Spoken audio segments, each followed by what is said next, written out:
নমস্কাৰ বন্ধুসকল, মই গৈ আছোঁ আজি লখিমপুৰ জিলাত থকা ঢকুৱাখানা বাসুদেৱ থান। ব'লক আপোনালোকেও চাব।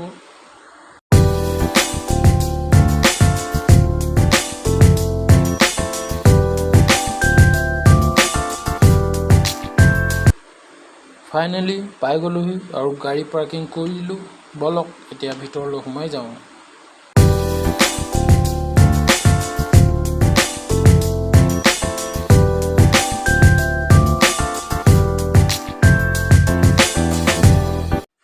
পূজা সামগ্ৰী ইয়াতে পোৱা যায়, আপোনালোকে আহিলে ইয়াৰ পৰা লৈ ল'ব।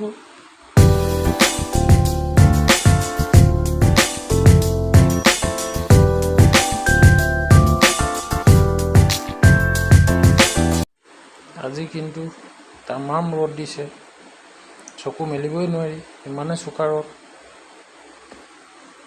শুনিছোঁ এই থানভাগ প্ৰায় 200 বিঘা মাটিৰে আৱৰা আছে। এখন বুৰঞ্জী প্ৰসিদ্ধ থান।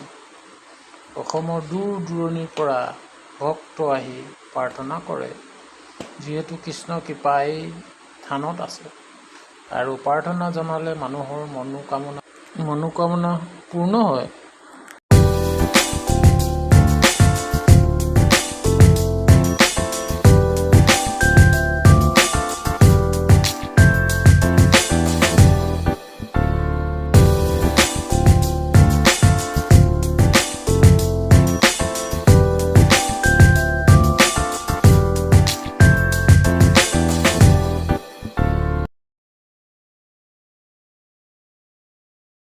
আৰু এই গছজোপা চৰাই মাত শুনিছে আপোনালোকে? বিভিন্ন ধৰণৰ চৰাই বাঁহ আছে ইয়াত, বহুত চৰাই আছে। পানী কাউৰী, বগলী, বৰটোকোলা, বিভিন্ন ধৰণৰ চৰাই বাঁহ আছে।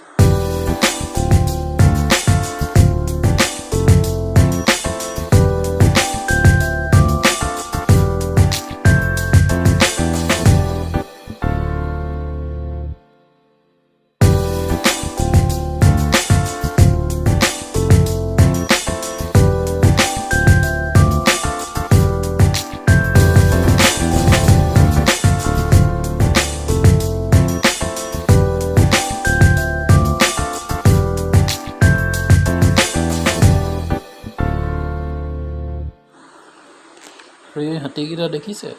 ৱেলকাম জনাবলৈ হাতীকেইটা ৰৈ আছে ভক্তলৈ।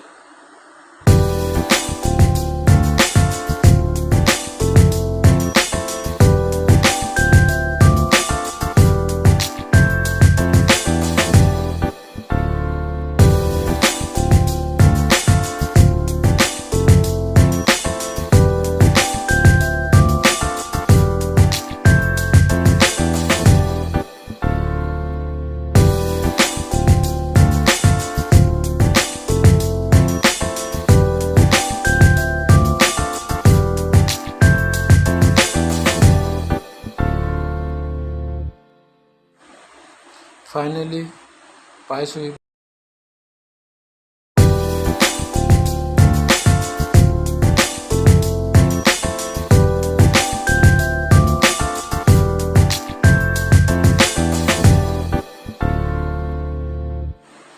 ফাইনেলি সোমাব লৈছোঁ আৰু বন্ধুসকল। প্ৰথমে এখন নৰুৱা সত্ৰ আছিল, তাৰপিছত বাসুদেৱ থান নৰুৱা সত্ৰ হ'লগৈ।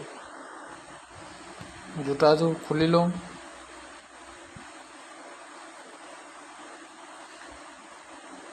জোতাযোৰ খুলি ভৰিকেইটা ধুই লওঁ তাত।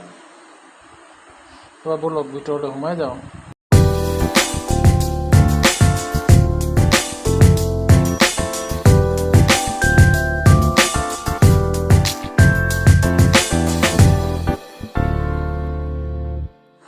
এই থানভাগৰ লগত এটা প্ৰকাণ্ড নামঘৰো আছে, যি মাঘী পূৰ্ণিমাৰ দিনা পালনাম পতা হয়। বিভিন্ন ধৰণৰ ভক্ত আহি ইয়াত নাম লৈহি।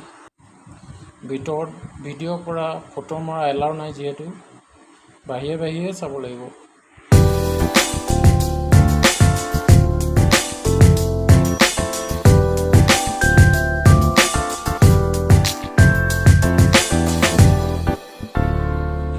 ব'লক এতিয়া থানভাগৰ ফালে যাওঁ, য'ত বাসুদেৱৰ পূজা কৰা হয়।